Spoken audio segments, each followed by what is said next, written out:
Primavera de 1962. Córdoba, el corazón industrial de Argentina. En una nave de ensamblaje, el ruido de las herramientas cesó abruptamente. Las luces se apagaron y un grupo de obreros abandonó la fábrica para no volver jamás, dejando atrás decenas de carrocerías de fibra de vidrio a medio terminar. El contador de producción se congeló para siempre en apenas unas 300 unidades. Apenas un año antes, este mismo lugar latía con una promesa monumental: poner un auto 100% argentino en el garaje de cada trabajador. Iba a ser la gran revolución de la clase media, el orgullo absoluto de la industria nacional, impulsado por las políticas desarrollistas de Arturo Frondizi. Diseñaron una máquina brillante, un ratón con motor de 200 centímetros cúbicos que desafiaba a las corporaciones multinacionales. Pero esa gloria no duró. Hoy, esas ambiciones son solo polvo. Y los pocos vehículos que sobrevivieron son rarezas olvidadas en museos o galpones rurales. De la euforia nacional a la quiebra absoluta en menos de 24 meses. ¿Cómo es posible que un vehículo diseñado perfectamente para la economía de su época, respaldado por las mentes más brillantes de la ingeniería cordobesa, muriera antes de siquiera poder nacer a gran escala? ¿Fue un defecto técnico insalvable? ¿O acaso firmaron su propia sentencia de muerte al atreverse a desafiar a los gigantes de la industria mundial? Esta no es solo la historia del Dinarg de 200. Es la crónica íntima de un país que soñó con ser potencia, de la brutal realidad de la competencia y del alto precio que se paga cuando el contexto político y económico te suelta la mano. Corría el año 1958 y la República Argentina respiraba un aire de urgencia eléctrica, de transformación inminente.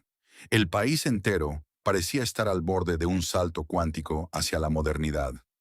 En la Casa Rosada, el recién asumido presidente Arturo Frondizi desplegaba su visión del desarrollismo, una doctrina económica radical que prometía arrancar a la nación de su prolongado letargo agroexportador para lanzarla de lleno y sin red de contención a la era de la industria pesada.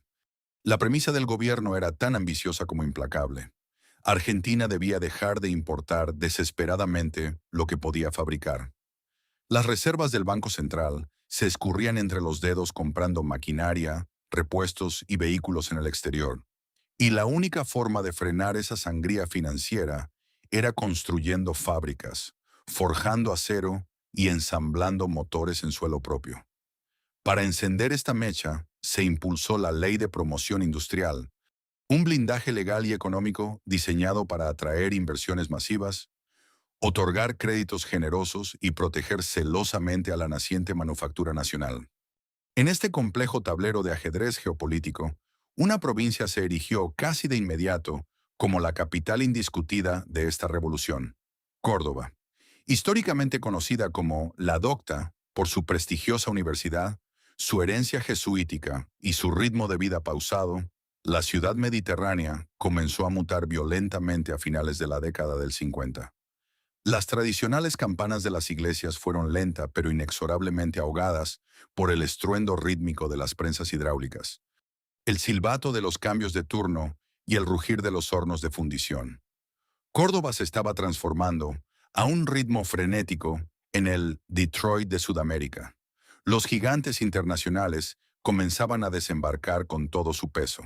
Fiat levantaba sus enormes e imponentes naves industriales en la zona de Ferreira, mientras que Industrias Kaiser Argentina, la legendaria ICA, ya había cimentado su propio imperio en Santa Isabel, produciendo jeeps y vehículos pesados que empezaban a dominar las accidentadas rutas del país. El paisaje urbano y humano cambió para siempre. El humo denso de las chimeneas se convirtió, paradójicamente, en el nuevo símbolo de un horizonte próspero. Miles de jóvenes de zonas rurales y de las provincias vecinas del norte migraron en masa hacia Córdoba, abandonando el trabajo agrícola de sol a sol para calzarse el mameluco azul de operario metalúrgico. Se estaba gestando una nueva clase media trabajadora, robusta, con salarios estables, acceso a crédito bancario y un nivel de vida claramente ascendente. Y con este nuevo poder adquisitivo nació una necesidad imperiosa, casi visceral: la movilidad propia. El trabajador argentino, que ahora pasaba 8 horas frente a un torno mecánico o al borde de una línea de montaje, ya no quería depender de un sistema de transporte público, muchas veces colapsado o ineficiente, para moverse desde los nuevos y distantes barrios obreros periféricos hasta los portones de las fábricas. Quería dominar su propio tiempo, quería conquistar la distancia. Sin embargo, la cruda realidad económica del momento imponía una barrera brutal.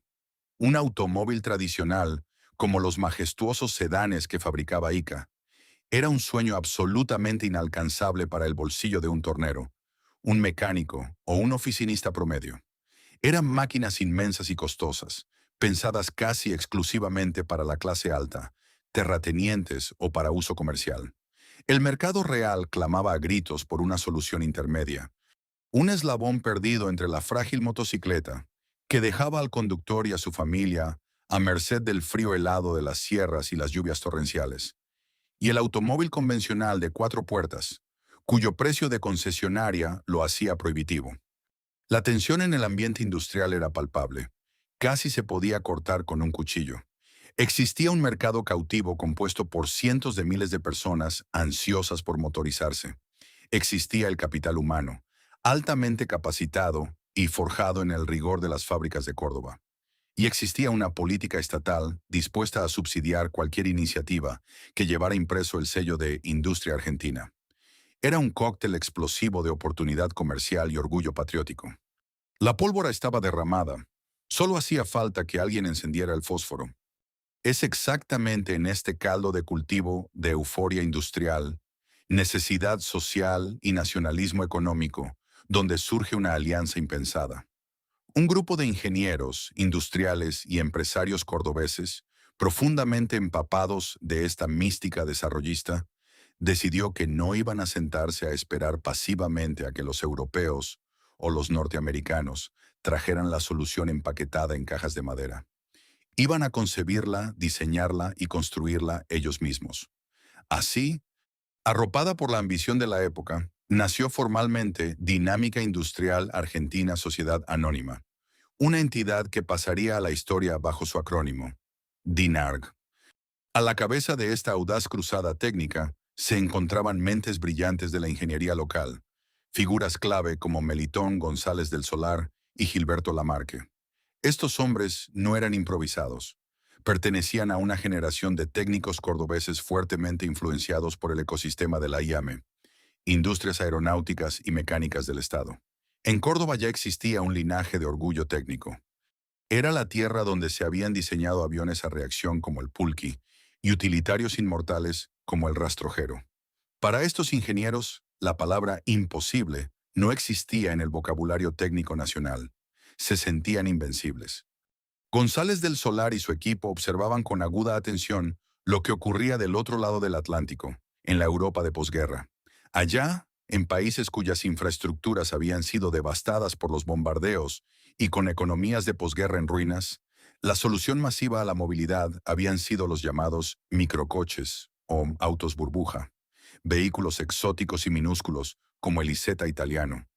El Messerschmitt o el Heinkel alemán estaban movilizando a millones de familias europeas con presupuestos ínfimos y motores que consumían gotas de combustible. Los fundadores de DINARG comprendieron rápidamente la lección de ingeniería y mercado. Argentina, con su geografía inmensa pero con una clase media recién capitalizada, no necesitaba sedanes de lujo de 5 metros de largo y motores V8. Necesitaba urgentemente su propio ratón, un microauto económico, sumamente ágil para la ciudad y, sobre todo, abaratado en su matriz de producción. Pero DINARG tomó una decisión fundacional que cambiaría su destino. No querían simplemente negociar una licencia extranjera, pagar regalías a Alemania o Italia, importar las piezas en barcos y limitarse a ensamblarlas en un galpón cordobés, como hacían muchos competidores locales buscando dinero rápido. Su ambición iba mucho más allá de la simple rentabilidad financiera en los libros contables. Era una cuestión de soberanía industrial y orgullo nacional. Querían demostrar al mundo que la ingeniería argentina podía diseñar un vehículo desde una hoja en blanco, concebirlo específicamente para las calles irregulares y los caminos de tierra del país, y fabricarlo utilizando íntegramente proveedores locales. El lema, no escrito en los contratos, pero grabado a fuego en el espíritu de la empresa, era innegociable. 100% industria argentina. Esta decisión, aunque heroica, profundamente romántica y aplaudida por los políticos de turno, establecía en secreto un campo de batalla extremadamente peligroso. Mientras empresas multinacionales como Fiat desembarcaban en Córdoba con planos exhaustivamente probados, millones de dólares en capital de riesgo, cadenas de suministro globales optimizadas y décadas de experiencia resolviendo problemas de manufactura a gran escala, la recién nacida DINARG debía inventar la rueda en tiempo real. Los ingenieros locales no solo tenían que diseñar un auto que funcionara impecablemente, tenían que ingeniar la maquinaria pesada para fabricar ese auto. Debían educar y convencer a pequeños talleres metalúrgicos de barrio para que produjeran piezas con tolerancias milimétricas que nunca antes habían visto. Y debían orquestar todo este milagro logístico con un presupuesto que era una fracción microscópica del que manejaban sus competidores extranjeros. La tensión interna en las oficinas de diseño de Dinarch era una mezcla electrizante de pura adrenalina y un terror silencioso. ¿Podría el fervor patriótico, el sudor y el talento crudo de los ingenieros cordobeses compensar la abismal falta de capital masivo y de experiencia en producción en serie? Estaban a punto de crear el verdadero auto del pueblo argentino, el Beetle sudamericano, o se estaban lanzando al vacío industrial sin un paracaídas financiero. En esos primeros meses de fervor, la balanza se inclinaba abrumadoramente hacia el optimismo ciego. Los tableros de dibujo se llenaron de bocetos audaces, los tornos de los talleres comenzaron a mecanizar los primeros y rudimentarios prototipos, y la promesa de un auto verdaderamente nacional parecía estar al alcance de la mano. El sueño de Córdoba estaba en marcha, y la maquinaria de Dinarg, impulsada únicamente por pura voluntad y talento, comenzaba a girar. El espacio de trabajo donde el Dinarg D200 dejó de ser un mero boceto de ilusiones para convertirse en materia tangible, no tenía el glamour ni los presupuestos millonarios de los estudios de diseño de Turín o Detroit. Era un taller espartano en el corazón industrial de Córdoba, iluminado por lámparas incandescentes que proyectaban sombras alargadas sobre los tableros de dibujo. Allí, los ingenieros Melitón González del Solar y Gilberto Lamarque pasaban jornadas interminables, cruzando las frías madrugadas cordobesas, trazando líneas con grafito, borrando y volviendo a calcular. No estaban simplemente dibujando un auto, estaban descifrando un complejo rompecabezas tridimensional con piezas que, en muchos casos, ni siquiera existían en el mercado nacional. La premisa del proyecto era tan asfixiante como sencilla. El vehículo debía ser lo suficientemente pequeño para ser ridículamente económico, lo suficientemente ligero para moverse con un motor minúsculo, y lo suficientemente robusto para soportar las castigadas calles de adoquines y los rudos caminos de tierra de la Argentina de finales de los 50. La presión técnica sobre los hombros de estos hombres era inmensa. Cada cálculo matemático, cada plano técnico, era un acto de rebeldía pura contra las severas limitaciones del contexto nacional. El primer gran obstáculo a vencer era el corazón de la máquina, el grupo motopropulsor. Desarrollar un motor desde cero exigía un capital, unas matrices de fundición y un tiempo de prueba del que Dinarg carecía por completo. La solución debía buscarse en lo que ya estaba disponible, en lo que la industria auxiliar argentina podía proveer de forma confiable e inmediata. La elección recayó en un motor monocilíndrico de 2 tiempos y 200 centímetros cúbicos, fabricado bajo licencia alemana por la firma local Telebel. Era, en su más estricta esencia, un motor de motocicleta. Con apenas poco más de 10 caballos de fuerza, este pequeño bloque de aluminio y hierro fundido iba a tener la titánica y agotadora tarea de mover no solo un chasis de tubos de acero y una carrocería, sino a un grupo familiar entero. Para exprimir cada onza de potencia, los ingenieros tuvieron que optimizar la relación de la transmisión y reducir el peso final del vehículo a su mínima expresión absoluta. El sonido de este pequeño motor de 2 tiempos, Un petardeo agudo, metálico, estridente y constante, acompañado siempre por una fina e inevitable estela de humo azulado por la mezcla de aceite y nafta, se convertiría más tarde en la inconfundible firma auditiva del Dinarg. Si el motor definió la mecánica, el problema de la carrocería casi sepulta el proyecto antes de que las herramientas empezaran a girar. Fabricar un automóvil tradicional implicaba estampar planchas de chapa de acero, y eso requería matrices colosales, prensas hidráulicas de miles de toneladas y una inversión inicial astronómica que los fundadores de Dinarg no podían siquiera soñar con conseguir en los bancos locales. La solución a este callejón sin salida financiero fue una genialidad nacida de la pura y desesperada necesidad: abandonar por completo el acero tradicional y apostar por un material revolucionario, exótico y poco probado en la industria automotriz del país. El PRFV, plástico reforzado con fibra de vidrio.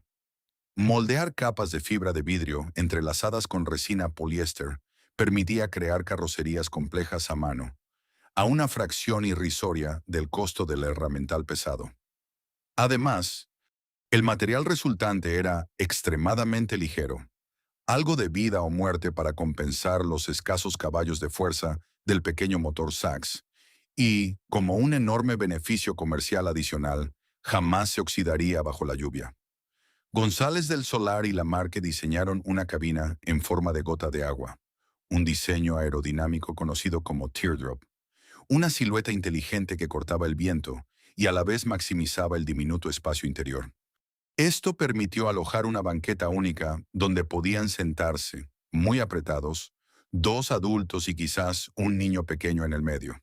Las puertas de las llamadas de apertura suicida, articuladas en el pilar trasero y abriéndose hacia atrás, facilitaban enormemente el acceso a un habitáculo donde cada centímetro cúbico estaba calculado al milímetro. Sin embargo, adaptar mecánicamente un motor pensado para una motocicleta a un automóvil cerrado de 4 ruedas presentaba un problema de ingeniería aparentemente insalvable. Las motos no tienen marcha atrás. En un vehículo carrozado, la reversa no es un lujo opcional, es una necesidad absoluta para maniobrar. Diseñar y fabricar una caja de cambios completamente nueva con un engranaje de reversa hubiera encarecido el producto final hasta hacerlo inviable. Aquí es donde la ingeniería argentina demostró una audacia técnica y una capacidad de improvisación que rozaba la locura brillante. Los diseñadores del D200 decidieron utilizar una solución extremadamente ingeniosa, tomada de algunos microcoches europeos de posguerra. Equiparon al bloque del motor con un sistema eléctrico unificado llamado Dynastart, un componente que funcionaba simultáneamente como dínamo para cargar la batería de 12 voltios y como motor de arranque. El truco era casi magia mecánica.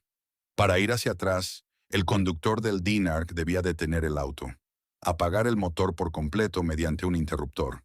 Luego, utilizando una llave de contacto especial, activaba el Dynastar invirtiendo la polaridad eléctrica de la bobina. El pequeño motor monocilíndrico arrancaba de nuevo, pero esta vez el cigüeñal comenzaba a girar literalmente en sentido contrario.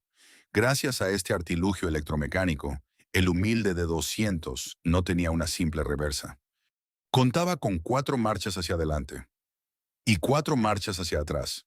Era un parche técnico deslumbrante que resolvía la falta de dinero con exceso de ingenio, aunque requería que el conductor tuviera un entrenamiento muy específico y una concentración férrea para no cometer errores desastrosos en medio del caótico tráfico urbano. Para 1961, los primeros prototipos, pintados en tonos pastel, abandonaron finalmente la oscuridad del taller para rodar bajo el sol quemante por las calles de Córdoba. El D200 había nacido de la nada, con sus ruedas de rodado diminuto, sus ventanas corredizas de acrílico para ahorrar peso en mecanismos levantavidrios y su inconfundible motor zumbando como un enjambre de abejas metálicas, atraía las miradas atónitas y las sonrisas de los transeúntes. Dinarg había logrado lo que los escépticos llamaban imposible: materializar un vehículo completo, innovador, funcional y orgullosamente nacional, con una inversión minúscula en comparación con los gigantes globales. Los ingenieros celebraron con asados.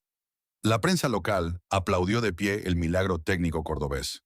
Pero mientras chocaban las copas y brindaban por el triunfo del intelecto y el trabajo duro, ignoraban por completo que los nubarrones más oscuros ya se estaban arremolinando en el horizonte industrial. Afuera del galpón, en el implacable, frío y despiadado mundo del libre mercado, las reglas del juego estaban a punto de cambiar violentamente, y el de 200 estaba a punto de enfrentarse a una guerra para la que nunca fue diseñado. Cuando las primeras unidades de producción del Dinarc-Den 200 finalmente pisaron el asfalto y los adoquines de las calles argentinas, el impacto visual y emocional fue inmediato. No hubo galas de lujo ni alfombras rojas al estilo de las grandes corporaciones extranjeras. La verdadera celebración ocurrió en las veredas de los barrios trabajadores, en los estacionamientos de las fábricas y en las puertas de las casas de familia. Para el operario de clase media que había ahorrado peso sobre peso, el de 200 representaba mucho más que un simple medio de transporte. Era el pasaporte definitivo hacia la modernidad, la materialización del tan ansiado primer 0 kilómetro. Era la promesa cumplida del sueño desarrollista, estacionada justo en la puerta de su casa, ostentando un diseño audaz y una carrocería reluciente. La propuesta comercial de Dinarc apuntaba directamente al corazón de una necesidad social insatisfecha. Hasta ese momento, la escalada natural de progreso para un trabajador comenzaba con la bicicleta, pasaba con suerte a una motocicleta Puma o una Ciambretta, y allí solía estancarse. El automóvil convencional quedaba del otro lado de un abismo financiero insalvable. El de 200 construyó un puente sobre ese abismo. Su campaña de posicionamiento era clara y contundente. Un vehículo familiar, increíblemente económico de mantener y, sobre todo, un techo de fibra de vidrio que protegía al conductor y a su familia de las inclemencias del tiempo. Ya no habría que llegar al trabajo empapado por las tormentas de verano, ni congelado por las heladas madrugadas del invierno cordobés o bonaerense. El vehículo se ofrecía en una paleta de colores pastel muy característica de la época, tonos celestes, verdes agua, blancos y cremas, que contrastaban alegremente con la sobriedad gris de los pesados sedanes tradicionales. Ver a una familia acomodándose en el diminuto habitáculo del Dinarc era una escena fascinante. El padre al volante, la madre en el asiento del acompañante, y a menudo un niño pequeño encajado en el reducido espacio que quedaba entre ambos o detrás de los asientos. El interior olía a resina fresca, a tapizado de cuerina nueva y, apenas se encendía el motor, a esa inconfundible mezcla de nafta y aceite de los motores de dos tiempos. Conducirlo exigía una técnica particular. La dirección era extremadamente directa, casi nerviosa por el tamaño de sus diminutas ruedas de 10 pulgadas, y la suspensión rígida transmitía cada imperfección del terreno directamente a los ocupantes. Pero nada de eso importaba. El ruido ensordecedor de la cabina era ahogado por el orgullo de la propiedad. Estaban viajando en su propio auto, un auto concebido, diseñado y fabricado íntegramente por manos argentinas. Durante esos primeros meses de euforia, las consultas en los puntos de venta se multiplicaron. Los diarios y revistas especializadas de la época, como Parabrisas, miraban con profunda simpatía y un justificado asombro el atrevimiento de estos industriales del interior del país. Dinarc parecía haber dado en el blanco exacto. Tenían el producto adecuado, en el momento histórico preciso, para el público perfecto. El flujo de pedidos inicial inyectó una dosis letal de optimismo en las oficinas de la empresa. Los ingenieros y directivos creyeron, por un momento fugaz, que habían descifrado el código del éxito industrial absoluto y que el camino hacia la masificación estaba completamente despejado. Sin embargo, esta embriagadora sensación de triunfo temprano los cegó ante una realidad que se estaba gestando silenciosamente a su alrededor. No estaban solos en esta lectura del mercado, y el nicho que creían haber descubierto en exclusiva estaba a punto de convertirse en el campo de batalla más sangriento y congestionado de la historia automotriz argentina. El estallido de optimismo que propulsó al Dinarc de 200 no era un fenómeno aislado. Era el síntoma de una fiebre que había contagiado a toda la industria nacional e internacional que operaba en el país. El régimen de promoción automotriz de 1959 había abierto las compuertas de par en par, y lo que entró no fue un goteo ordenado de inversiones, sino un aluvión caótico de propuestas. De repente, todo el mundo quería fabricar autos en Argentina, y todos habían llegado a la misma conclusión matemática que González del Solar y Lamarque. El mercado masivo estaba en los vehículos ultraeconómicos. Así comenzó lo que la prensa y el imaginario popular bautizarían rápidamente como la era de los ratones. Las calles de Buenos Aires, Rosario, Córdoba y Mendoza comenzaron a poblarse de una fauna mecánica extraña y variopinta.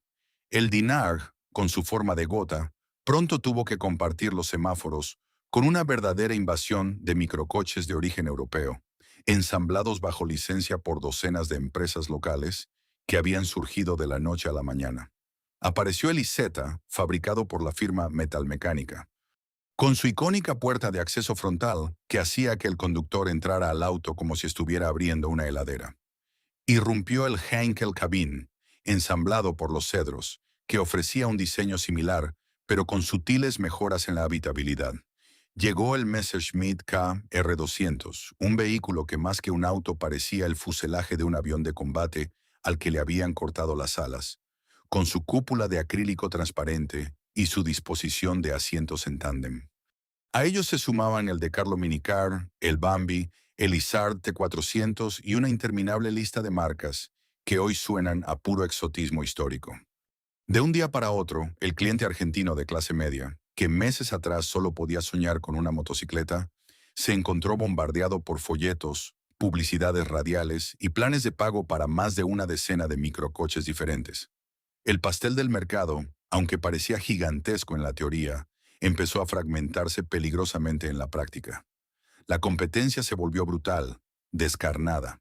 Cada fabricante promocionaba centavos de ahorro en el consumo de combustible, milímetros extra de espacio para las piernas, o pequeños detalles cromados para intentar seducir a un comprador que contaba sus billetes con extrema cautela. En este mar de ratones metálicos y de fibra, la posición del Dinard comenzó a mostrar sus primeras y sutiles grietas. Mientras que los modelos producidos bajo licencia europea, como el Isetta o el Henkel, contaban con el respaldo de años de pruebas en el rigor del invierno alemán o el tráfico italiano, con manuales de taller estandarizados y matrices de producción ya amortizadas en sus países de origen, el D200 era un experimento en vivo y en directo. Su red de concesionarios era incipiente y su servicio de postventa estaba aprendiendo a solucionar los problemas técnicos sobre la marcha, directamente de las quejas de los primeros usuarios. La fiebre de los microcoches creó un espejismo de prosperidad ilimitada. El ruido estridente de los motores de dos tiempos inundaba el aire urbano, dando la falsa impresión de una industria sólida e imparable. Pero en los fríos números de la economía real, esta hiperfragmentación del mercado era insostenible. Había demasiadas fábricas, produciendo volúmenes demasiado bajos, para un público que, aunque entusiasta, tenía un poder de compra rígidamente limitado por la inflación y los vaivenes salariales. La sobreoferta era una bomba de tiempo con la mecha encendida. Dinard, orgullosa de su origen 100% nacional, se preparaba para escalar su producción a niveles industriales, ignorando que el oxígeno del mercado ya se estaba enrareciendo. Estaban a punto de dar el salto más ambicioso de su historia, justo en el momento en que la red de seguridad del mercado comenzaba a deshilacharse. En el papel, el plan de negocios de Dinard era una obra maestra del optimismo desarrollista, trazado con la misma audacia con la que se habían diseñado los planos de su vehículo. Habiendo superado la titánica fase de investigación y desarrollo, y con una recepción inicial del público que rozaba la euforia, el directorio de la empresa tomó una decisión que marcaría el punto de no retorno: abandonar para siempre la escala artesanal y dar el salto definitivo hacia la gran industria. El número mágico que resonaba en las reuniones de directorio y que se repetía como un mantra de supervivencia era 3.000. 3.000 unidades anuales. Esa era la cuota de producción proyectada, el volumen exacto y matemáticamente necesario para que la economía de escala comenzara a licuar los altos costos fijos, permitiendo que el proyecto no solo sobreviviera, sino que se volviera inmensamente rentable. Para alcanzar esa cifra estratosférica, en el contexto de una empresa local, el modesto taller de los inicios tuvo que transformarse drásticamente. Dinar comenzó a estructurar una verdadera línea de montaje en sus instalaciones de Córdoba. Se contrataron decenas de operarios, muchos de ellos jóvenes mecánicos, que veían en esta fábrica de capitales nacionales una alternativa romántica y prometedora frente al trabajo anónimo en las gigantescas naves de las empresas extranjeras. Se diseñaron estaciones de trabajo sucesivas, imitando en miniatura los modelos fordistas de producción. Aquí se unía el chasis tubular, allá se acoplaba el motor Sachs de 200 centímetros cúbicos. Más adelante se instalaba la instalación eléctrica y finalmente el vehículo recibía su distintiva carrocería. Durante aquellas primeras semanas de expansión, el aire dentro de la fábrica estaba cargado de una energía eléctrica, casi embriagadora. Ver cómo un esqueleto de tubos de acero avanzaba lentamente por la línea hasta convertirse en un automóvil terminado, al final del día era un espectáculo que validaba todos los desvelos de Melitón González del Solar y Gilberto Lamarque. Los directivos creían genuinamente que habían atravesado el desierto más árido. Pensaban que si habían sido capaces de diseñar un automóvil desde una hoja en blanco y construir un prototipo funcional, la etapa de multiplicarlo por miles sería simplemente un desafío administrativo, una mera cuestión de ritmo y organización. Esta fue quizás la trampa psicológica más letal de todo el proyecto. La ilusión de la producción masiva los cegó ante una regla fundamental e implacable de la ingeniería industrial. Construir un auto es un desafío de diseño, pero construir 3.000 autos iguales, a bajo costo y en un tiempo predeterminado, es una pesadilla logística brutal. Y Dinarg estaba a punto de descubrir, de la manera más dolorosa posible, que la cadena de montaje que habían soñado era, en realidad, un mecanismo de relojería sumamente frágil, dependiente de un ecosistema industrial que aún estaba demasiado verde para sostener semejante ambición. El primer y más devastador golpe de realidad no vino de afuera, sino de las propias entrañas del diseño del D200. El cuello de botella más letal de la línea de producción resultó ser el mismísimo elemento que había permitido el nacimiento del auto, la carrocería de plástico reforzado con fibra de vidrio, PRFV. En la etapa de prototipos, modelar la fibra de vidrio a mano había sido una solución genial para evitar los costos prohibitivos de las matrices de acero. Pero en una línea de montaje que exigía volumen y velocidad, este material se convirtió en una trampa mortal. A diferencia de la chapa de acero, que una gigantesca prensa hidráulica puede estampar y escupir en cuestión de segundos, la fibra de vidrio era esclava del tiempo y de la química. Cada carrocería requería que un equipo de operarios aplicara pacientemente capas y capas de tejido de vidrio, empapándolas en resina poliéster tóxica y maloliente, para luego usar rodillos manuales con el fin de eliminar las burbujas de aire. Después de este proceso estrictamente artesanal, las piezas debían reposar en los moldes durante horas, para que la resina curara y se endureciera correctamente. No había forma tecnológica de acelerar este proceso químico sin comprometer la integridad estructural del vehículo. Mientras los operarios en la línea de chasis esperaban ansiosos para ensamblar, el sector de plásticos no podía entregar las carrocerías a tiempo. El resultado fue un encarecimiento abrumador de la mano de obra y un ritmo de producción dolorosamente lento que jamás podría alcanzar, ni en sus sueños más febriles, la meta de los 3.000 vehículos anuales. Al drama interno de la fibra de vidrio se sumó la pesadilla externa de la cadena de suministro nacional. Dinarg dependía de docenas de pequeños y medianos talleres metalúrgicos esparcidos por Córdoba y Buenos Aires, los llamados autopartistas, para proveerse de componentes menores, brazos de suspensión, faros, engranajes, cables, cerraduras. Pero este tejido industrial auxiliar argentino estaba naciendo al mismo tiempo que la propia Dinarg. Era caótico, irregular y propenso a fallas catastróficas. Si un taller de barrio se quedaba sin acero debido a las trabas a la importación, o si un lote de piezas llegaba con milímetros de diferencia en sus tolerancias, Toda la línea de Dinarg se paralizaba por completo. El silencio en una fábrica que debería estar rugiendo de actividad es el sonido más aterrador para cualquier industrial. Había días enteros en los que docenas de operarios se cruzaban de brazos, cobrando sus salarios por horas caídas, simplemente porque faltaba una partida de pernos especiales, o porque las resinas de la carrocería no secaban debido a la humedad del clima cordobés. Esta ineficiencia crónica comenzó a devorar el escaso capital de trabajo de la empresa a una velocidad alarmante. Los costos por unidad producida se dispararon hacia el cielo, destrozando cualquier margen de ganancia proyectado. La ilusión de la producción masiva se había desmoronado, revelando una verdad matemática insalvable.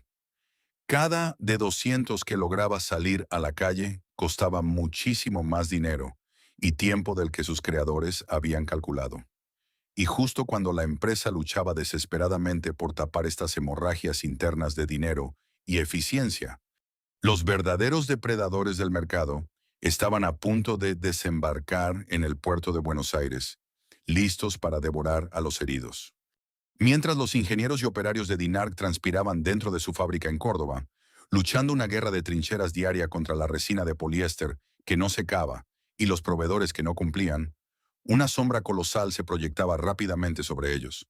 El ecosistema industrial argentino, impulsado por las agresivas políticas de promoción del gobierno de Arturo Frondizi, no solo había despertado el ingenio de los soñadores locales, sino que había atraído la atención de los depredadores más grandes, experimentados y letales del mercado automotriz mundial.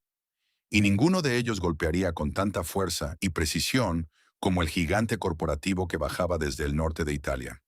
Fiat ya conocía profundamente el terreno argentino.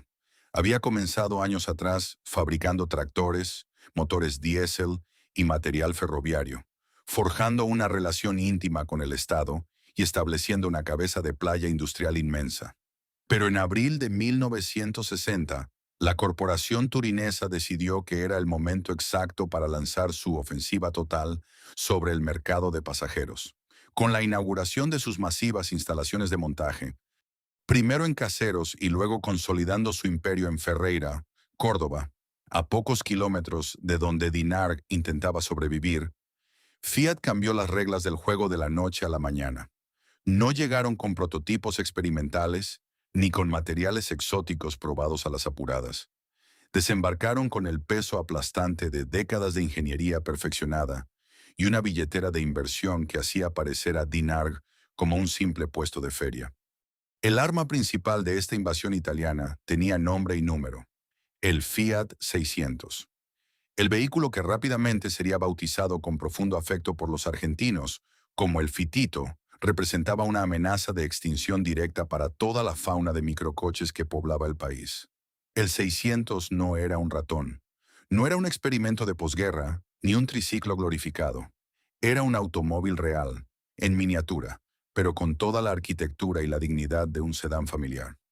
Tenía un motor de 4 cilindros refrigerado por agua que ofrecía un andar suave y silencioso. Tenía una carrocería de chapa de acero estampada por prensas hidráulicas que escupían piezas idénticas cada pocos segundos, garantizando un encuadre perfecto en las puertas. Y lo más importante, tenía espacio real y comprobable para 4 adultos. El contraste entre las dos realidades industriales era brutal y descorazonador. Mientras en la línea de Dinarc un operario usaba un rodillo manual para quitarle las burbujas a una carrocería de fibra de vidrio que tardaría horas en curar, en la planta de Fiat en Ferreira, una prensa monumental transformaba toneladas de acero en techos y capós en un abrir y cerrar de ojos. Fiat poseía la bendición definitiva del capitalismo industrial, la economía de escala a nivel global. Podían negociar precios de materiales por miles de toneladas. Podían permitirse márgenes de ganancia ínfimos por unidad porque planeaban vender decenas de miles de vehículos. Y contaban con una red de concesionarias, servicio técnico y repuestos que funcionaba con la precisión de un ejército profesional. Por si fuera poco, la amenaza no venía de un solo flanco. En Santa Isabel, Industrias Kaiser Argentina, ICA, se asociaba con la francesa Renault para comenzar a producir el Dauphin, otro vehículo de pasajeros completo, elegante y respaldado por una corporación mundial.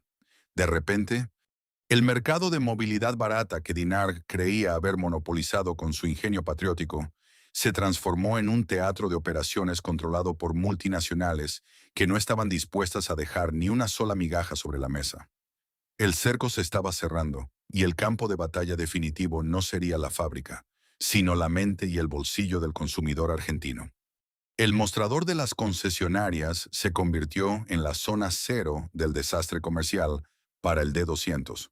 Como habíamos visto, las ineficiencias internas de la producción artesanal y los parates de la línea de montaje por falta de piezas habían provocado un efecto dominó aterrador en las finanzas de Dinarg. Para no vender a pérdida y evitar la quiebra inmediata, la junta directiva se vio forzada a tomar la peor decisión posible en el peor momento imaginable. Tuvieron que ajustar hacia arriba el precio de venta al público del vehículo. Esta subida de precios creó una trampa mortal de la que era imposible escapar. Un cliente potencial, un tornero de clase media, un empleado bancario o un comerciante de barrio, llegaba a la agencia con los ahorros de años apretados en el bolsillo. Frente a él, el Dinarg D200 se exhibía con su encanto peculiar y su promesa de industria nacional. Pero cuando el vendedor revelaba el precio final, el cliente sacaba cuentas y la sangre se le helaba. El valor del microauto cordobés, impulsado por un estruendoso motor de motocicleta de 200 centímetros cúbicos, se había elevado hasta quedar peligrosamente cerca del precio de lista de un Fiat 600 o de un Renault Dauphine. La brecha de precio que debía justificar la compra de un vehículo tan minúsculo y espartano simplemente había desaparecido. En ese momento de decisión, en el silencio de la sala de ventas, el patriotismo se estrellaba de frente contra el pragmatismo económico. ¿Por qué un padre de familia invertiría casi el mismo dinero en un auto de dos tiempos, con asientos para solo dos personas, ventanas de acrílico corredizo y una marcha atrás que requería apagar y reiniciar el motor, cuando por una diferencia de dinero marginal, fácilmente financiable con las atractivas cuotas que ofrecían las grandes marcas, podía llevarse a su casa un automóvil de acero, con 4 cilindros, calefacción, 4 plazas reales y el prestigio social que otorgaba un vehículo de diseño europeo? La respuesta era matemática y cruelmente lógica. Nadie lo haría. El flujo de ventas, que en los primeros meses había sido un torrente esperanzador, primero se convirtió en un goteo y luego, casi de golpe, se secó por completo. Las carrocerías de fibra de vidrio terminadas comenzaron a acumularse en los playones de la fábrica bajo el sol quemante de Córdoba. Las concesionarias empezaron a reportar cancelaciones masivas de reservas. Los clientes exigían que se les devolviera la seña para cruzar la calle y firmar los papeles en la agencia Fiat. Dinarg había caído en el abismo más temido por cualquier empresa.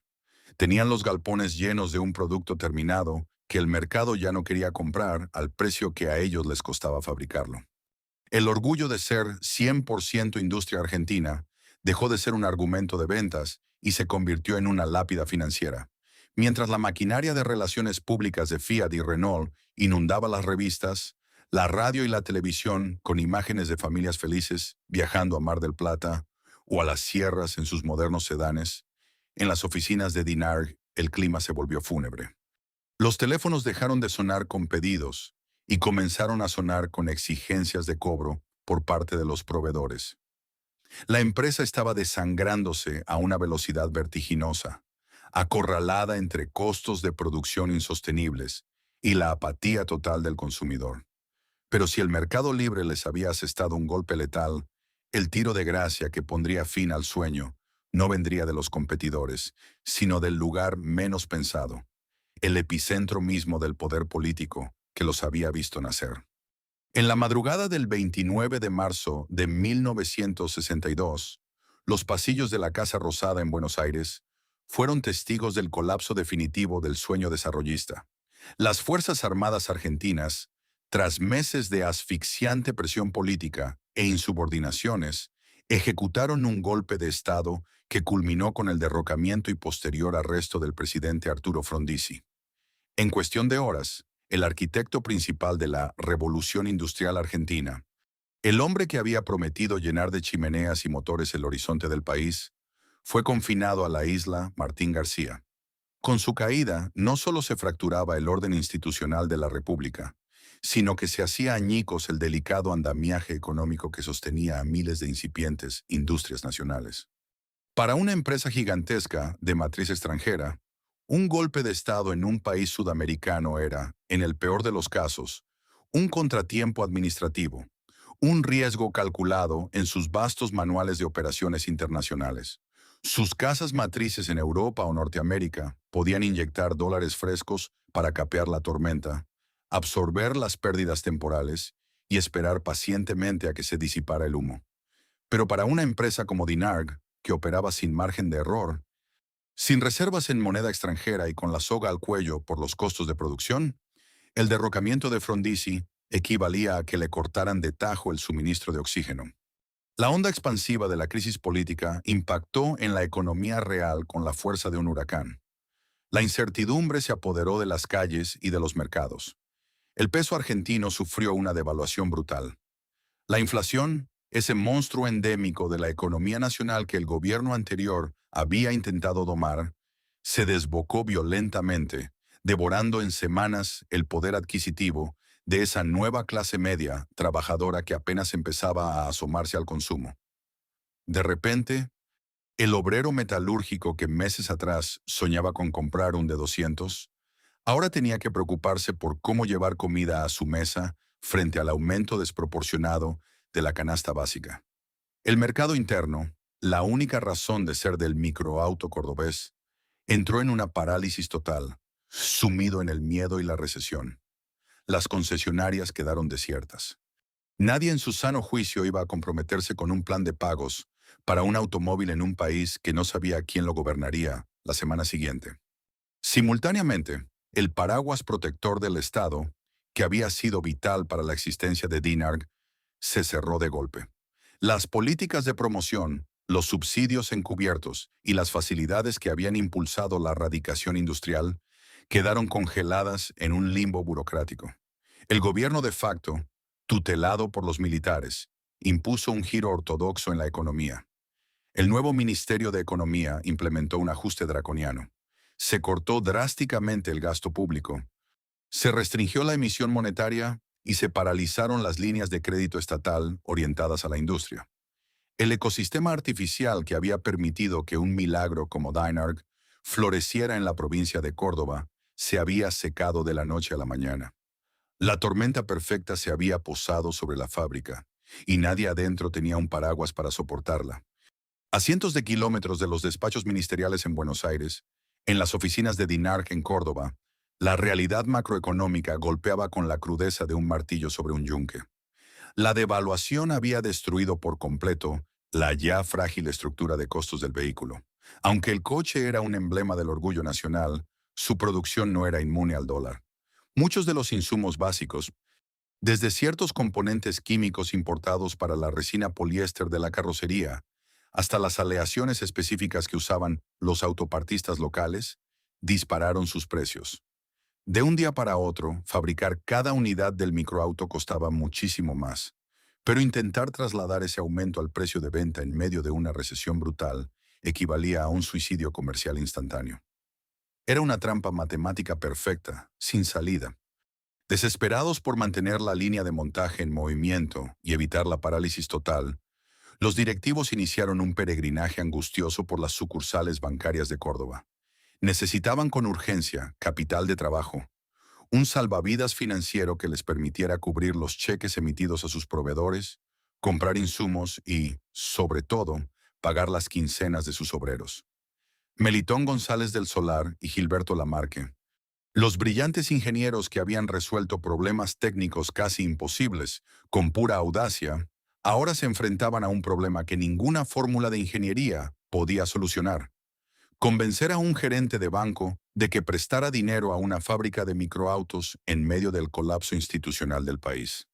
Las puertas se fueron cerrando una tras otra, con un eco seco y definitivo.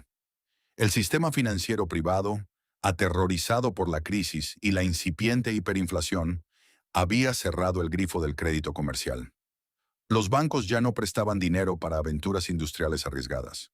Las pocas líneas de financiamiento disponibles exigían tasas de interés usurarias, tan astronómicamente altas que aceptarlas hubiera significado hipotecar no solo el futuro de la empresa, sino el patrimonio personal de sus fundadores.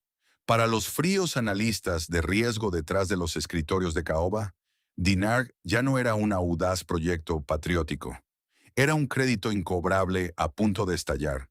Una empresa local, subcapitalizada, con los galpones llenos de vehículos sin vender, intentando sobrevivir en un país al borde del abismo social. La respuesta era unánime e implacable. No hay fondos. El riesgo es inasumible. Esta asfixia financiera generó una reacción en cadena devastadora dentro de la propia cadena de suministro de Dinarg. Los pequeños talleres metalúrgicos de barrio, esos mismos autopartistas que habían aprendido a trabajar con ellos por puro entusiasmo, empezaron a exigir pagos al contado y por adelantado. Ya no aceptaban cheques a 30 o 60 días, porque sabían que la inflación convertiría ese papel en basura, o peor aún, que los cheques rebotarían por falta de fondos. Al no poder Dinarg pagar en efectivo, los camiones con piezas dejaron de llegar a la fábrica. En las naves de ensamblaje, el panorama se volvió oscuro.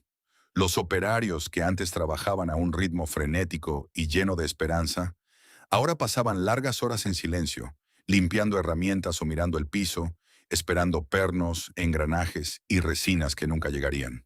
La crisis del 62 no solo le había quitado a Dinarg su mercado y sus clientes, le había arrebatado brutalmente el oxígeno financiero necesario para respirar un solo día más. La maquinaria estaba intacta. El talento seguía allí. Las manos querían trabajar, pero la sangre que hacía latir el corazón de la fábrica se había evaporado por completo. Atrapados en el epicentro de un derrumbe nacional, el reloj había comenzado su inexorable cuenta regresiva hacia el final definitivo. La agonía de una fábrica nunca es un espectáculo repentino ni explosivo. Es por el contrario un proceso de asfixia lento, silencioso y profundamente desmoralizador. Tras el colapso financiero provocado por la crisis de 1962 y el cierre absoluto de las líneas de crédito, la planta de Dinarg en Córdoba comenzó a experimentar un deterioro físico y psicológico irreversible. El primer síntoma de la muerte industrial no fue un anuncio oficial en el diario, sino un cambio en la acústica del galpón.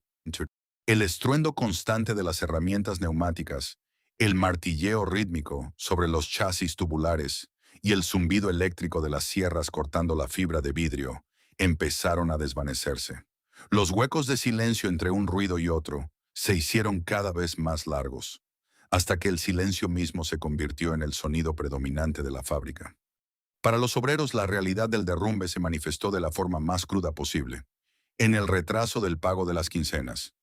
Aquellos mismos mecánicos y torneros que meses atrás habían abandonado empleos seguros en las grandes automotrices extranjeras, seducidos por el patriotismo y el orgullo de construir el primer 0 kilómetro genuinamente argentino, ahora se encontraban mirando fijamente sus manos vacías. La gerencia, encabezada por hombres como Melitón González del Solar y Gilberto Lamarque, hacía esfuerzos sobrehumanos y desgarradores para reunir los fondos básicos. Vendían activos personales, renegociaban con desesperación plazos que ya estaban vencidos y suplicaban a los proveedores por un último lote de piezas que les permitiera terminar los vehículos que estaban a medio ensamblar en la línea. Querían al menos honrar las señas de los pocos clientes que aún no habían cancelado sus pedidos. Pero el ecosistema estaba roto. Los cajones de repuestos que llegaban a la planta de ensamblaje estaban cada vez más vacíos.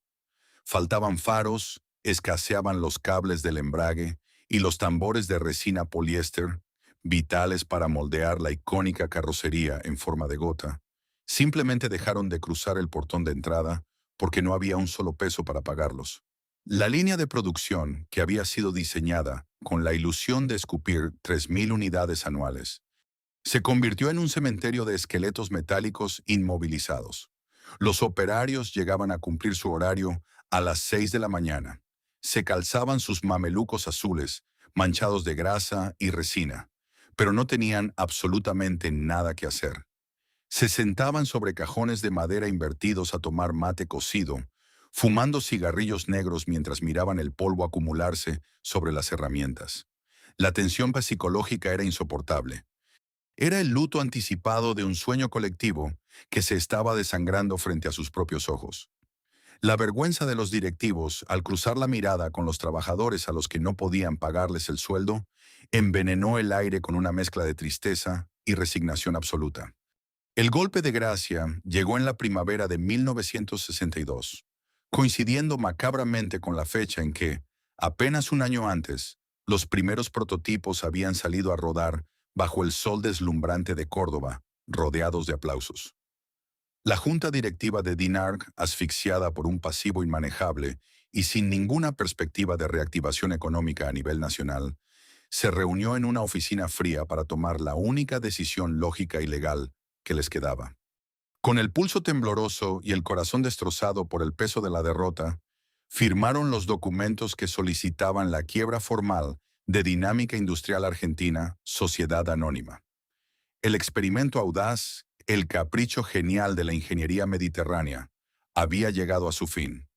El último día de operaciones en la planta no tuvo discursos épicos ni despedidas formales. Tuvo, en cambio, la crudeza de una retirada apresurada. El síndico de la quiebra ordenó la paralización inmediata de cualquier actividad para preservar los bienes que serían posteriormente liquidados para pagar a los acreedores. En la línea de montaje, el contador de producción se detuvo para siempre. Los registros históricos son difusos y a menudo contradictorios, pero la cifra final quedó congelada en un número trágicamente minúsculo. Se estima que apenas unas 300 unidades del DINARC D200 lograron ser terminadas y entregadas a lo largo de toda su efímera existencia. 300 unidades frente a las miles que exigía el punto de equilibrio financiero. 300 unidades frente a los millones de vehículos que producirían sus verdugos multinacionales en las décadas siguientes. La escena dentro del galpón principal durante aquella jornada final era digna de una película posapocalíptica. Decenas de carrocerías de plástico reforzado, algunas a medio pintar en tonos pastel descoloridos, otras aún en estado crudo, mostrando las ásperas texturas de la fibra de vidrio entrelazada, quedaron abandonadas sobre caballetes de madera, pareciendo cáscaras de insectos gigantes vaciadas desde adentro. Los motores Sachs de 200 centímetros cúbicos, que debían darle vida a esas máquinas, quedaron apilados en las estanterías del depósito, mudos para siempre. Cuando sonó la sirena del cambio de turno por última vez, no fue para anunciar un descanso, sino para marcar el final de una era. Los trabajadores limpiaron sus herramientas personales con trapos empapados en solvente, las guardaron en sus cajas metálicas y caminaron lentamente hacia la salida. Las luces de tungsteno que iluminaban la nave central fueron apagadas una por una desde el tablero principal. El portón de chapa corredizo se cerró con un estruendo metálico seco que resonó en toda la calle vacía, seguido por el chasquido frío de los gruesos candados de bronce. Afuera, la ciudad de Córdoba seguía vibrando con el rugido de los camiones y los sedanes de las grandes corporaciones extranjeras que devoraban el mercado, ignorando por completo que, detrás de esos muros de ladrillo rojo, el microauto más valiente, ingenioso y genuinamente argentino acababa de exhalar su último aliento. Las semanas que siguieron a la bajada de persiana definitiva en la planta de DINARC estuvieron envueltas en una atmósfera de luto denso, opresivo y absolutamente silencioso. El galpón, que apenas un año antes vibraba con la energía caótica y prometedora de la naciente industria nacional, se transformó rápidamente en un mausoleo de chatarra prematura. La justicia comercial, fría e implacable como los números que habían condenado al proyecto, tomó el control legal de las instalaciones para iniciar el penoso y burocrático proceso de liquidación. El objetivo del síndico era raspar el fondo de la olla, vender todo lo que tuviera algún mínimo valor en el mercado secundario para intentar saldar, aunque fuera con centavos, las deudas millonarias acumuladas con proveedores, bancos y, en último lugar, con los empleados. El espectáculo visual dentro de la fábrica clausurada era desolador. Lo más impactante, aquello que se grabaría a fuego en la retina de los liquidadores y de los pocos ex empleados que volvieron para ayudar en el inventario final, eran las cáscaras vacías. Decenas de carrocerías de plástico reforzado con fibra de vidrio descansaban abandonadas sobre caballetes de madera a lo largo de la línea de montaje inerte. Algunas estaban apenas moldeadas, exhibiendo todavía el color amarillento y translúcido de la resina cruda, con los bordes astillados esperando un corte final que nunca llegó. Parecían espectros, exoesqueletos huecos de una especie mecánica que había sido extinguida antes de poder dar su primer paso. Otras carrocerías que habían tenido la suerte de pasar por la cabina de pintura antes del colapso, brillaban inútilmente en la penumbra con sus distintivos tonos pasteles, celestes, blancos, verdes agua, esperando un motor Sachs, un asiento de cuerina y un panel de acrílico que jamás llegarían a instalarse. El remate judicial de los bienes físicos de Dinar fue el último y más humillante acto de esta tragedia corporativa. Las maquinarias especializadas, los tornos de precisión, las prensas ligeras y las costosas herramientas de mano que habían sido adquiridas con inmenso esfuerzo financiero meses atrás, fueron subastadas a precios irrisorios. Pero el verdadero drama patrimonial se dio con las matrices y los componentes exclusivos del D200, quien, en su sano juicio, en medio de una recesión económica feroz y con las multinacionales dominando totalmente las calles, ¿compraría moldes para fabricar un microauto oficialmente muerto? Las piezas exclusivas de Dinarg, incluyendo planos y tableros de dibujo llenos de cálculos milimétricos, se convirtieron en simple basura industrial de un día para otro. Muchos de esos componentes, fruto de miles de horas de desvelo de la ingeniería cordobesa, terminaron vendiéndose literalmente por kilo, descartados en oscuros desarmaderos o fundidos en hornos menores para hacer repuestos genéricos.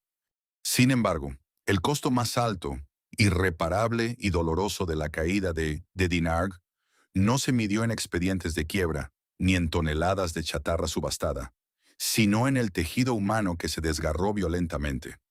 El equipo de trabajadores, aquellos jóvenes torneros, soldadores, matriceros, especialistas en plásticos y mecánicos, se encontró de repente en la calle, en el peor momento posible de la historia económica reciente del país. Eran hombres que habían creído fervientemente en la épica de construir el auto del pueblo argentino, jóvenes que habían invertido su talento, su sudor y su lealtad en un proyecto que los hizo sentir protagonistas de una verdadera revolución industrial. Ahora, desocupados, sin cobrar sus últimas quincenas y con familias que alimentar en medio de una inflación galopante, no tenían margen de tiempo para la melancolía ni el duelo patrio. La ironía más cruel y amarga del destino aguardaba a estos obreros calificados a escasos kilómetros de distancia de su antigua fábrica.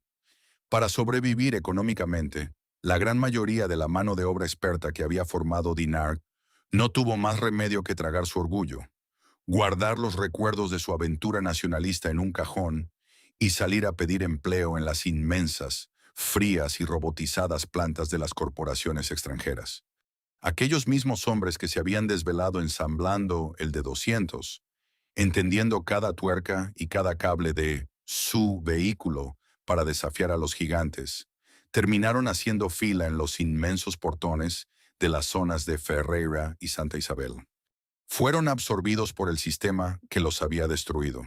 Tuvieron que calzarse el mameluco con el logotipo de Fiat o de Ica Renault y pararse como un engranaje anónimo frente a interminables cadenas de montaje para ensamblar, pieza por estricta pieza, los Fiat 600 y los Renault Dauphine. Tuvieron que ganarse el pan construyendo los mismos vehículos exactos que habían actuado como los verdugos comerciales de su querido ratón cordobés. Pasaron de ser artesanos industriales con un propósito nacional a ser empleados de un conglomerado multinacional donde su voz no importaba. Para las mentes maestras detrás del proyecto, los ingenieros Melitón González del Solar y Gilberto Lamarque, el impacto psicológico fue demoledor. Ellos no habían fracasado por falta de capacidad intelectual o por errores de diseño. Habían logrado lo que pocos creían posible: materializar un vehículo completo con recursos ínfimos. Su verdadero fracaso fue de contexto.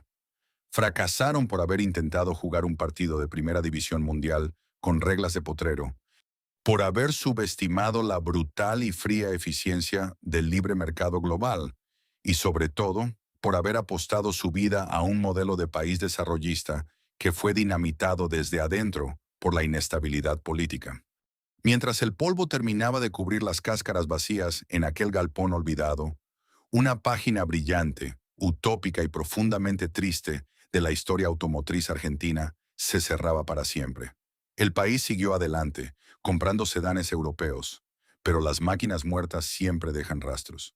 Y aunque la fábrica desapareció de los mapas, un puñado de aquellas diminutas criaturas de fibra de vidrio lograron sobrevivir al exterminio masivo, condenadas a vagar como reliquias por las rutas de una Argentina que nunca llegó a ser lo que prometía. Los libros de contabilidad se cerraron. Los expedientes judiciales de la quiebra se archivaron bajo gruesas capas de polvo en los tribunales de Córdoba, y la furia del mercado libre terminó por borrar cualquier rastro físico de la fábrica. Sin embargo, la historia de Dinarg se negaba a desaparecer por completo. La extinción de la empresa no significó la evaporación instantánea de su producto.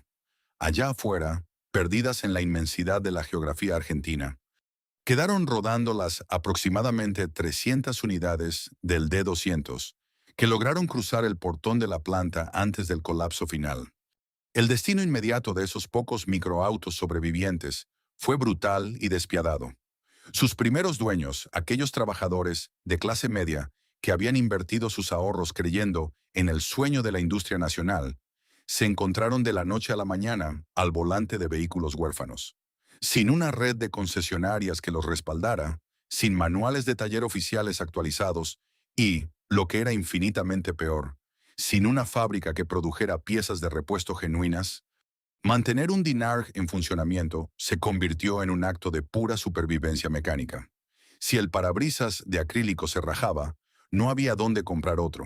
Si un engranaje del motor Sachs de 200 centímetros cúbicos se rompía, había que rogarle a un tornero de barrio que fabricara una copia artesanal. Con el paso de los años y la llegada de la década del 70, el pequeño y valiente de 200 quedó completamente obsoleto. Frente a la masificación de los sedanes modernos, el exótico ratón cordobés comenzó a ser visto como una rareza indeseable, un estorbo ruidoso y humeante en el tráfico de las grandes ciudades. Las carrocerías de fibra de vidrio, que alguna vez fueron el orgullo del diseño local, comenzaron a resquebrajarse bajo el sol inclemente, perdiendo sus brillantes tonos pasteles para dar paso a un aspecto opaco y descuidado.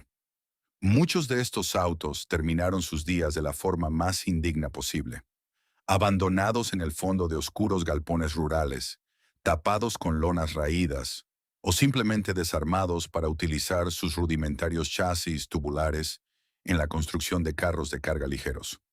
El Dinarg parecía haber sido devorado no solo por el mercado, sino por el olvido colectivo de un país que siempre tiene prisa por pasar a la siguiente crisis.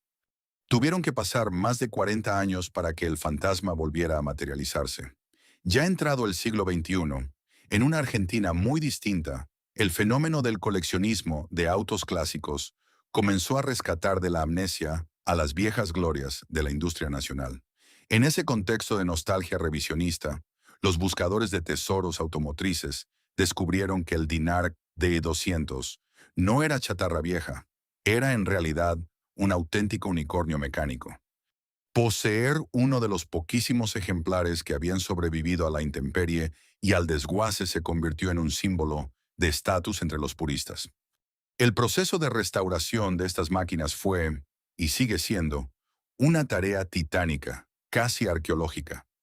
Los restauradores modernos tienen que convertirse en detectives, buscando fotografías borrosas en revistas de los años 60 para adivinar cómo era originalmente el tapizado, o reconstruyendo desde cero el complejo y casi mágico sistema eléctrico del Dynastart que permitía que el motor girara al revés para dar marcha atrás. Hoy en día, cuando uno de estos minúsculos vehículos hace su aparición en exposiciones de prestigio como Auto Clásica en Buenos Aires, el efecto es magnético. La gente se agolpa a su alrededor, asombrada por su silueta de gota de agua. maravillada por las puertas de apertura suicida y desconcertada por su tamaño irrisorio. Generaciones enteras que nacieron décadas después del colapso desarrollista miran al DINARC y se hacen la misma pregunta inevitable. ¿De verdad fabricamos esto nosotros? La respuesta en esa pregunta encierra la lección más profunda y dolorosa de toda esta historia. El DINARC D200 es mucho más que una curiosidad de museo o el resultado de un plan de negocios fallido. Es el espejo perfecto e implacable de la tragedia industrial argentina. Refleja con una nitidez asombrosa la capacidad infinita, el talento en bruto y la audacia casi irracional de los ingenieros y operarios nacionales. Demuestra que en Argentina nunca faltaron ni las ideas brillantes ni el coraje para ejecutarlas. Melitón González del Solar, Gilberto Lamarque y su equipo probaron que era técnicamente posible desafiar a las potencias mundiales desde un galpón en Córdoba. Pero al mismo tiempo, el cadáver del proyecto DINARC expone la fragilidad estructural de un país que históricamente ha sido incapaz de sostener políticas de Estado a largo plazo. La caída de la fábrica no fue por culpa del motor, ni de la fibra de vidrio, ni siquiera de la competencia de Fiat y Renault. DINARC murió asfixiada por la inestabilidad política recurrente, por los golpes institucionales, por las devaluaciones sorpresivas y por un sistema financiero que siempre termina penalizando al que produce para premiar al que especula. El gran ¿qué hubiera pasado si persigue a este auto como una sombra? ¿Qué hubiera pasado si el gobierno de Frondizi no caía? ¿Qué habría ocurrido si el crédito industrial se mantenía estable durante 5 años más? Quizás DINARC habría evolucionado. Quizás hoy sería una marca consolidada. Es una pregunta que jamás tendrá respuesta, ahogada en el mar de las oportunidades perdidas de Sudamérica. Hoy las rutas argentinas están dominadas por máquinas perfectas, silenciosas, diseñadas por computadoras al otro lado del mundo y ensambladas por robots. Pero de vez en cuando, en el silencio de una mañana de domingo, en algún pueblo del interior, se puede escuchar un zumbido metálico y agudo, seguido por una fina estela de humo azulado. Es un DINARC D200 que sale a pasear. Ya no es un medio de transporte barato para la clase obrera. Es un sobreviviente terco, un fantasma de fibra de vidrio que se niega a desaparecer, recordándonos para siempre que hubo una época en la que un grupo de locos en Córdoba creyó, con todo su corazón, que podían poner el mundo entero sobre 4 ruedas diminutas. La historia de DINARC y su pequeño D200 es, en el fondo, la metáfora perfecta de la industrialización argentina. No fue una derrota del ingenio, ni una falta de capacidad técnica. Los hombres y mujeres que dieron vida a este proyecto en aquel taller de Córdoba demostraron que, incluso con los recursos más mínimos, el talento y la voluntad nacional podían materializar sueños inmensamente complejos. El verdadero fracaso, el que los condenó al olvido, fue puramente estructural. Fue la derrota de un modelo de país que nunca logró sostener una visión a largo plazo. Un país históricamente experto en sembrar ideas brillantes, pero trágicamente incapaz de protegerlas cuando el viento político y económico cambia de dirección. El de 200 nació en un destello cegador de audacia desarrollista, pero fue asfixiado por las mismas fuerzas cíclicas que hoy siguen marcando el pulso de la economía latinoamericana. La devaluación feroz, la inestabilidad institucional, el colapso del crédito comercial y la competencia descarnada frente a gigantes globales que no perdonan la más mínima debilidad. Cuando hoy miramos esas pequeñas carrocerías de fibra de vidrio que aún sobreviven como rarezas de colección, no estamos viendo simplemente chatarra restaurada o un experimento pintoresco.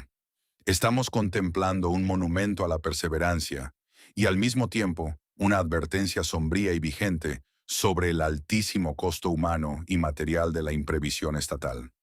Al final del día, las naves industriales pueden ser clausuradas, los portones pueden oxidarse y las maquinarias pueden silenciarse para siempre. Pero el impulso vital de crear, de desafiar las severas limitaciones del contexto y de intentar construir una soberanía tecnológica frente a la adversidad absoluta, es un fuego que las crisis económicas nunca podrán extinguir por completo. DINARC desapareció de los mapas, Pero el espíritu indomable de aquellos cordobeses que creyeron que desde un simple galpón se podía motorizar a toda una nación, sigue siendo una lección histórica invaluable. ¿Y vos, qué pensás sobre el trágico destino de esta fábrica? ¿Crees que hoy en día, con las actuales reglas del juego global, un proyecto 100% nacional de esta magnitud sería posible? ¿O es una utopía del pasado? Déjanos tu reflexión en los comentarios. Nos interesa muchísimo leer tu perspectiva. Si este viaje por las sombras de la historia industrial te atrapó, no te olvides de suscribirte al canal y activar la campanita para acompañarnos en nuestro próximo documental. Nos vemos en la próxima historia.